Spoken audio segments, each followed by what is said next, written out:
Hello दोस्तों, कोई कैस में आपका स्वागत है।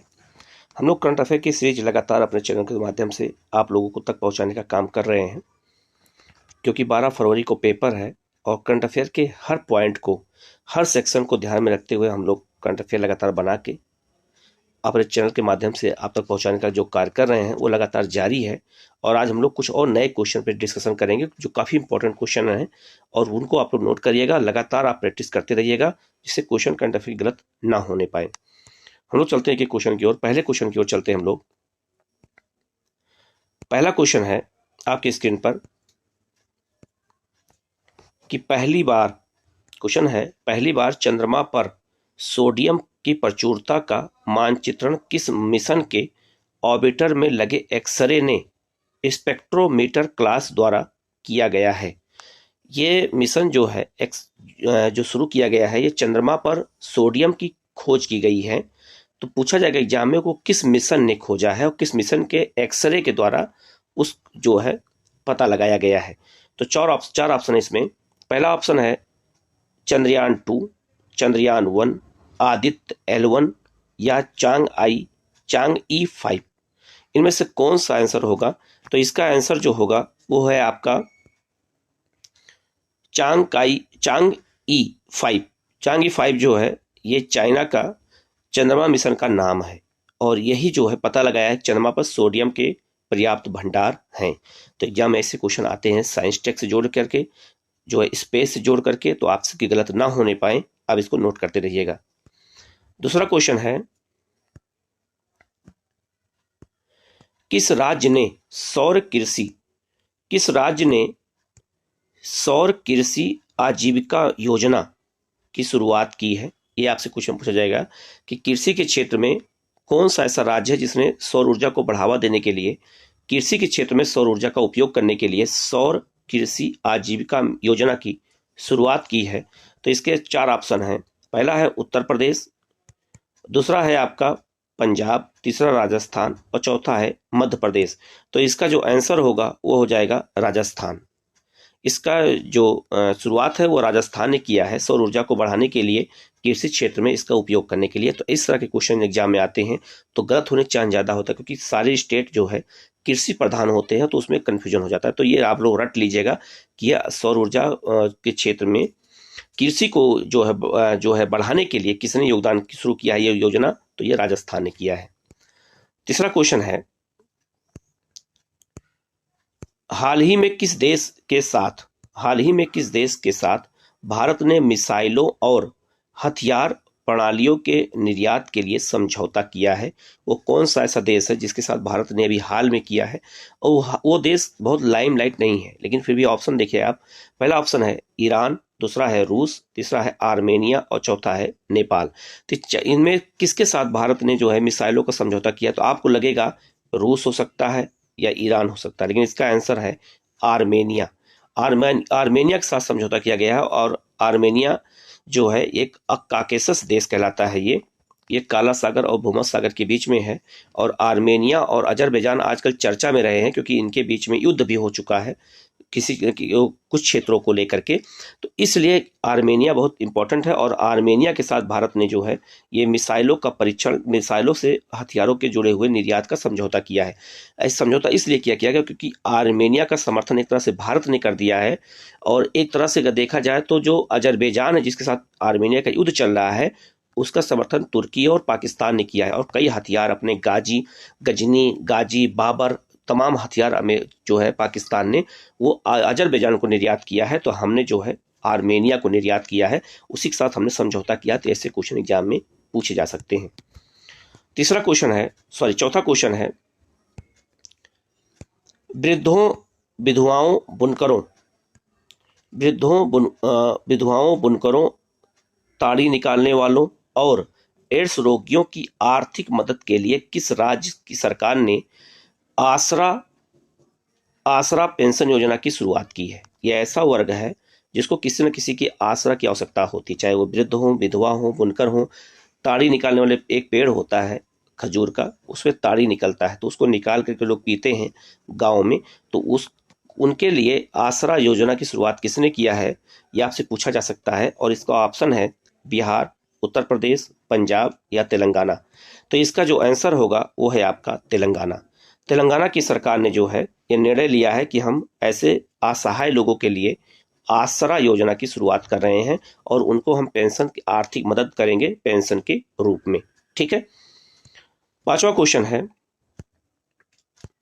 किस राज्य केंद्र शासित प्रदेश किस राज्य केंद्र शासित प्रदेश के हनले में चांगलांग वन्यजीव अभ्यारण्य के हिस्से के रूप में स्थित भारत का पहला नाइट स्काई सेंचुरी स्थापित किया जा रहा है? ठीक है, कि किस क्षेत्र के, ऐसा कौन सा क्षेत्र है जहां पर भारत पहली बार नाइट स्काई सेंचुरी स्थापित किया, कि दिन रात कभी भी हमेशा चलता रहेगा, ऐसा कौन सा क्षेत्र है? तो बिहार, पंजाब, लद्दाख या हरियाणा? तो इसका जो आंसर होगा वो हो जाएगा आपका लद्दाख। ये लद्दाख में शुरू किया जा रहा है। लद्दाख में एक तरह से जब से सरकार ने उसे यूटी बनाया है, केंद्र शासित प्रदेश बनाया है, तब से काफी पैसे का निवेश किया जा रहा है। और आपको पता होगा कि लद्दाख में ही सिंध विश्वविद्यालय बनाया गया है अभी हाल में ही, वो भी आपसे एग्जाम में पूछा जा सकता है। इसके बाद आगे बढ़ते हैं हम लोग नेक्स्ट क्वेश्चन की ओर। नेक्स्ट क्वेश्चन है आपका, ये इतिहास से जुड़ा हुआ क्वेश्चन है और इसको पूछा गया है करंट अफेयर जोड़ करके। भारतीय पुरातत्व सर्वेक्षण ने विश्व की सबसे बड़ी वराह मूर्ति की खोज किस टाइगर रिजर्व में की है?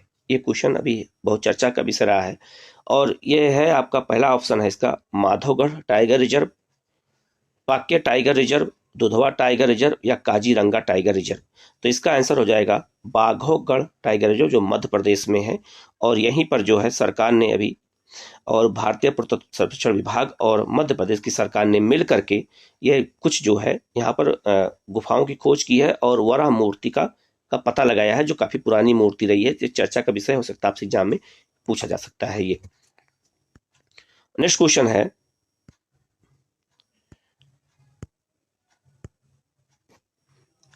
है, आपका कि हाल ही में किस देश में विश्व की सबसे कम प्रजनन दर 0.81 दर्ज किया गया है? विश्व में सबसे कम प्रजनन दर किस देश में दर्ज किया गया है? तो उसमें ऑप्शन है आपका दक्षिण कोरिया, भारत, चीन या नेपाल? तो इसका जो आंसर हो जाएगा वो है आपका दक्षिण कोरिया। दक्षिण कोरिया में सबसे कम प्रजनन दर रिकॉर्ड किया गया है। ये क्वेश्चन आ सकता है क्योंकि सबसे कम है और ऐसे क्वेश्चन, ऐसे देश जो लाइमलाइट नहीं रहते हैं वहां से क्वेश्चन आते हैं तो क्वेश्चन गलत होने का चांस ज्यादा होता है। तो आप लोग इसको रट लीजिएगा, याद कर लीजिएगा। नेक्स्ट क्वेश्चन है आपका, किस राज्य की विधानसभा ने अंतर्राष्ट्रीय बौद्ध विश्वविद्यालय की स्थापना के लिए एक विधेयक पारित किया है? कौन सा ऐसा जो है राज्य है जिसने जो है विश्वविद्यालय बनाने के लिए, कौन सा विश्वविद्यालय अंतर्राष्ट्रीय बौद्ध विश्वविद्यालय बनाने के लिए एक बिल पास किया है? तो वो है आपका त्रिपुरा। बिहार, पंजाब, त्रिपुरा या मेघालय, चार ऑप्शन में आप देखेंगे तो त्रिपुरा ऐसा पहला राज्य है जो नॉर्थ ईस्ट का है जो अंतर्राष्ट्रीय बौद्ध विश्वविद्यालय की स्थापना करने का विधेयक अपनी विधानसभा में पारित किया है। तो ये भी क्वेश्चन बहुत इंपॉर्टेंट है, आप इसको नोट कर लीजिएगा। नेक्स्ट क्वेश्चन है आपका, महिलाओं की सुरक्षा से जुड़ा हुआ क्वेश्चन है ये। महिलाओं की सुरक्षा और सशक्तिकरण के लिए हमार बेटी हमार मान अभियान किस राज्य के द्वारा शुरू किया गया है? इसका ऑप्शन है उत्तर प्रदेश, बिहार, छत्तीसगढ़ या झारखंड? तो इसका जो आंसर होगा वो हो जाएगा आपका छत्तीसगढ़। छत्तीसगढ़ की राज्य सरकार ने जो है ये महिलाओं की सुरक्षा के लिए और सशक्तिकरण के लिए इस अभियान की शुरुआत की है। आप इसको रट लीजिएगा। नेक्स्ट क्वेश्चन है आपका, ये साइंस टेक से जुड़ा हुआ क्वेश्चन है और भारत में डाक विभाग की व्यवस्था को लेकर के है कि कौन सा ऐसा शहर बना है। भारत का पहला 3D प्रिंटेड डाकघर किस शहर में स्थापित किया गया है? इसका ऑप्शन है पटना, बंगलुरु, श्रीनगर, लखनऊ। तो इसका जो आंसर है वो है आपका बंगलुरु। बंगलुरु में स्थापित किया गया है भारत का पहला 3D प्रिंटेड डाकघर, जिसको आप लोग नोट करिएगा, बहुत इंपॉर्टेंट क्वेश्चन है ये। नेक्स्ट क्वेश्चन है आपका, ये भी इतिहास से जुड़ा हुआ क्वेश्चन है और करंट अफेयर जोड़ करके ऐसे क्वेश्चन इतिहास में से आते हैं बहुत ज्यादा। हड़प्पा संस्कृति पर दुनिया का सबसे बड़ा संग्रहालय कहाँ विकसित किया जा रहा है? मतलब जो हड़प्पा संस्कृति भारत के साथ साथ पाकिस्तान और अफगानिस्तान में फैली हुई थी, तो उसका संग्रहालय बनाया जा रहा है, एक म्यूजियम बनाया जा रहा है जहां पर उनसे जुड़ी हुई चीजों को रखा जाएगा। तो कौन सा स्थान है? चार इसमें ऑप्शन है। पहला है रोपड़ पंजाब में, लोथल गुजरात में, राखीगढ़ी हरियाणा में, कालीबंगा राजस्थान में। तो इसका जो आंसर हो जाएगा वो हो जाएगा आपकी राखीगढ़ी हरियाणा में। और आपको ये भी जानना होगा कि राखीगढ़ी का इम्पोर्टेंट क्या है। तो राखीगढ़ी का इम्पोर्टेंट ये है कि हड़प्पा सभ्यता के जितने भी नगर हैं उसमें, भारत में जितने नगर हैं उसमें सबसे बड़ा नगर राखीगढ़ी ही है, जो हरियाणा में स्थित है। नेक्स्ट क्वेश्चन है, ये नीति आयोग ने एक योजना शुरू की है, तो वो योजना में कौन सा राज्य पहले स्थान पर, यही पूछा गया है। नीति आयोग ने बुनियादी ढांचे की थीम में किस शहर को सर्वश्रेष्ठ आकांक्षी जिला घोषित किया है। ये क्वेश्चन आपसे पूछा गया है, नीति आयोग ने पूछा है, ये रिपोर्ट में आई है बुनियादी ढांचे के विकास के लिए। तो पहला है ऑप्शन है हरिद्वार, दूसरा लखनऊ, तीसरा दिल्ली, चौथा पटना। तो जो इसका आंसर हो जाएगा वो हो जाएगा आपका हरिद्वार। हरिद्वार जो है नीति आयोग के अनुसार बुनियादी ढांचे के विकास में नंबर 1 पर है। अगले क्वेश्चन की ओर बढ़ते हैं, और अगला क्वेश्चन है, जूता और चमड़ा उत्पाद नीति 2022 लॉन्च करने वाला भारत का पहला राज्य कौन सा है। तो भारत का ऐसा कौन सा राज्य है जो जूता और चमड़ा उत्पादन के लिए अलग से नीति बनाया है, अलग से नीति के जो है क्रियान्वयन किया है। तो भारत का ऐसा पहला राज्य कौन सा है। तो इसका आंसर हो जाएगा आपका तमिलनाडु। तमिलनाडु ने अपने जो है राज्य में जूता और चमड़ा नीति जो है उत्पाद नीति लॉन्च किया है। ऐसा करने वाला भारत का पहला राज्य है। तो काफी इंपॉर्टेंट क्वेश्चन है, यहाँ से ये क्वेश्चन बन सकता है, आप लोग इसको नोट कर लीजिएगा। नेक्स्ट क्वेश्चन है आपका, ये काफी चर्चा में रहा है, ये जो है आप इसको नोट करिएगा। अगस्त 2022 में किस देश की सबसे बड़ी झील गार्डा झील सूखे के कारण अब तक के अपने सबसे निचले स्तर पर से कम स्तर पर पहुंच गई है, वो किस देश में स्थित है। तो ये काफी क्वेश्चन, ऐसे क्वेश्चन आईएएस में आया हुआ था। वो क्वेश्चन पूछा गया था कि कौन सी हाल में ऐसी झील थी जो सूख गई है। तो उसी तरह से ये भी क्वेश्चन पूछा सकता है, और ये झील जो है यूरोप में है। तो इसके ऑप्शन कौन कौन से हैं, पहले ऑप्शन देख लेते हैं। फ्रांस में ये है, पुर्तगाल में है ये, कि इटली में है, कि ये रूस में है। तो इसका जो आंसर हो जाएगा वो हो जाएगा इटली। ये इटली में स्थित है, आप लोग इनको याद रखिएगा। नेक्स्ट क्वेश्चन है आपका, ये प्रवासी भारतीय दिवस जो हमारे यहाँ मनाया जाता है, तो इस बार कहाँ पर होगा। जैसे लिखा है 17वां प्रवासी भारतीय दिवस 2023 का सम्मेलन का आयोजन किस शहर में होगा। और आपको ये बता देता हूँ कि ये 9 जनवरी को होगा, अभी होने वाला है 9 जनवरी को। तो ये किस शहर में होगा, ये पूछा जाएगा आपसे कि पटना में होगा, प्रयागराज में होगा, कि इंदौर में होगा, कि लखनऊ में होगा। तो इसका जो सही आंसर है वो आपका है इंदौर। ये इस बार इंदौर में होने जा रहा है और काफी इंपॉर्टेंट है, आप इसको नोट कर लीजिएगा। क्वेश्चन है आपका कि किस अंतर्राष्ट्रीय हवाई अड्डे का नाम, नेक्स्ट क्वेश्चन ये है, किस अंतर्राष्ट्रीय हवाई अड्डे का नाम जो है शहीद आजम भगत सिंह के नाम पर रखा गया है। तो उस हवाई अड्डे का नाम क्या है। तो वो चंडीगढ़ अंतर्राष्ट्रीय हवाई अड्डा है। केंद्र सरकार ने इसका नाम बदल दिया है और अब इसका नाम हो जाएगा भगत सिंह के नाम पर शहीद आजम भगत सिंह अंतर्राष्ट्रीय हवाई अड्डा। ये क्वेश्चन काफी इंपॉर्टेंट है, अब इसको नोट कर लीजिएगा। नेक्स्ट क्वेश्चन है, ये बिहार से क्वेश्चन जुड़ा हुआ है, और बिहार के जो मुख्यमंत्री वर्तमान में हैं नीतीश कुमार, 10 अगस्त 2022 को श्री नीतीश कुमार ने बिहार के मुख्यमंत्री के रूप में शपथ जो लिया है, वो कितनी चौथी बार शपथ लिया है, किस नंबर के इस बार जो है वो बने हैं, ये क्वेश्चन पूछा जा सकता है आपसे। तो इस बार वो 8वीं बार बिहार के मुख्यमंत्री बने हैं। एक रिकॉर्ड कायम किया इन्होंने। ये क्वेश्चन आपसे पूछा सकता है कि किस नंबर के जो है शपथ लिया है, 8वीं, 9वीं, 10वीं, 11वीं जो भी है, तो इस पर 8वीं नंबर के शपथ उन्होंने लिया है। नेक्स्ट क्वेश्चन है आपका,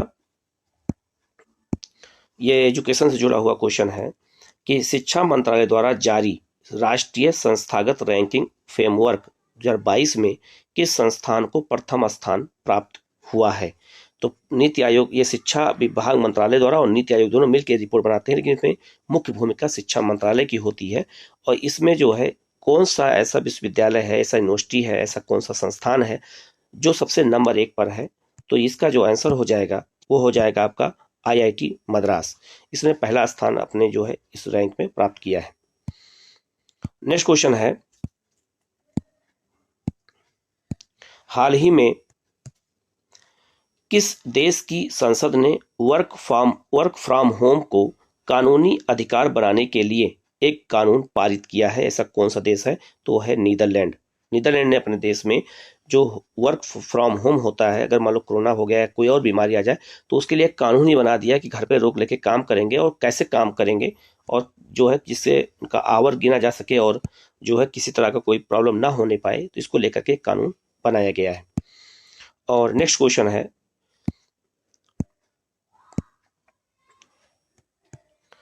2 अगस्त 2022 को पिंगली बनकैया की योगदान का उत्सव मनाने के लिए किस उत्सव का आयोजन किया गया है? तिरंगा उत्सव, झंडा उत्सव, स्वराज उत्सव या विजय उत्सव?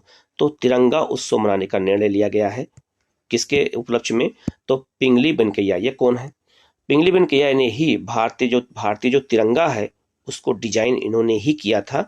उन्होंने ही इसको डिजाइन, उसको कौन कौन सा रंग उसमें है, उसका क्या महत्व है, और सारा डिजाइन करने का काम इन्होंने ही किया था। इसलिए 2 अगस्त इनका जन्मदिन होता है, और इसीलिए उनके उत्सव में जो है, उनके जन्मदिन के उत्सव पर केंद्र सरकार ने तिरंगा उत्सव मनाने का निर्णय लिया है। तो ये टोटल आज के 20 क्वेश्चन हैं, आप लोग इनको देख लीजिएगा। आप लोग ऐसे ही क्वेश्चन लगातार आपको मिलते रहेंगे, आप लोग इनको नोट कर लीजिएगा। चैनल को लाइक कीजिएगा, सब्सक्राइब कर लीजिएगा और बेल आइकन को प्रेस कर लीजिएगा, जिससे आपके पास नोटिफिकेशन सबसे पहले पहुंचे और आप उसका लाभ उठा सकें।